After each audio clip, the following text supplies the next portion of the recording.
नमस्कार. श्री स्वामी समर्थ. श्री गुरुदेव दत्त. आजच्या व्हिडिओमध्ये मी आपल्याला दत्त जयंती नवरात्र उत्सवामध्ये पारायणाची पद्धत कशी करावी किंवा गुरुचरित्र पारायण कसे करावे, त्याचे नियम काय आहेत, त्याच्यावरती नियमाचे पालन कसे करावे, कोणत्या कोणत्या गोष्टींचं काळजी घ्यायची, हे मी तुम्हाला ह्या व्हिडिओमध्ये स्पष्ट सांगणार आहे.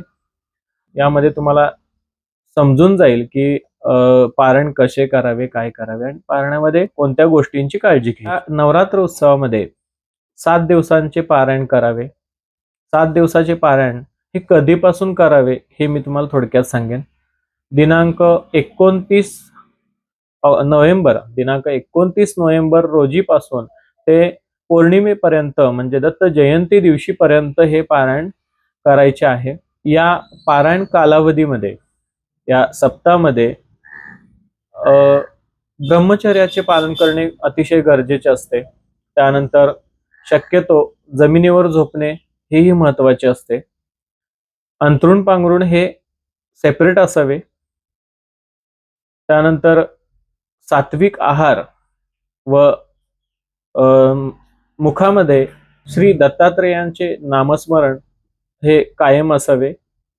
त्यानंतर या कालावधीमध्ये सकाळी अंघोळ केल्यानंतर घरातल्या देवासमोर म्हणजे पवित्र ठिकाणी, घरामध्ये पवित्र ठिकाणी एक तुपाची निरांजन म्हणजे गाईचं तूप असावं, त्याची निरांजन लावावी आणि एका चौरंगावरती गुरुचरित्र पोथी ठेवून त्याचे पूजन करावे.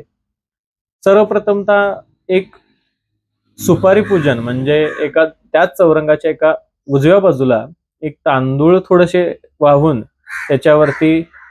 त्याच्यावरती सुपारी ठेवावी आणि त्या सुपारीचे गणपती स्वरूप म्हणून पूजन करून घ्यावे आणि मग पोथीचं पूजन करून घ्यायचं आहे. पोथीचं पूजन करून घेतल्यानंतर प्रथम कष्ट निवारण मंत्र म्हणजे दत्त गुरुचरित्र पोथीमध्ये तो कष्ट निवारण मंत्र दिलेला आहे त्याच्यामध्ये, तर तो वाचन करून घेऊन त्यानंतर अध्यायाला सुरुवात करायची आहे.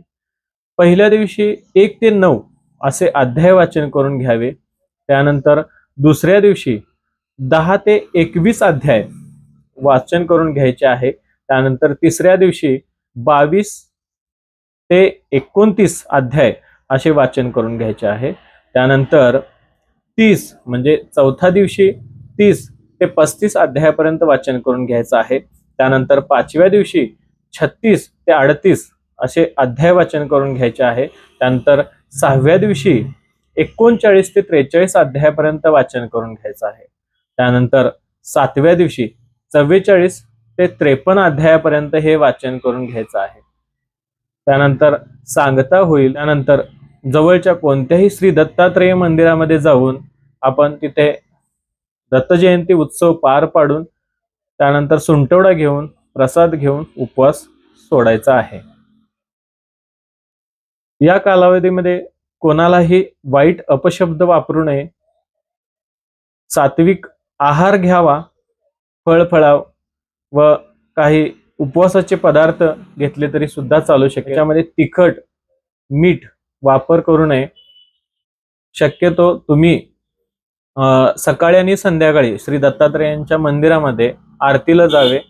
याबद्दल अजून काही कोणाची शंका असेल तर निश्चित मला कमेंट्समध्ये विचारू शकता. चॅनलला अजूनही सबस्क्राईब केलं नसेल तर सबस्क्राईब करा, जेणेकरून मठाबद्दल व तीर्थक्षेत्राबद्दल व घरगुती उपायाबद्दल आपल्याला अजूनही सोप्या पद्धतीने मला माहिती तुमच्यापर्यंत पोहोचवता येईल. धन्यवाद. श्री स्वामी समर्थ.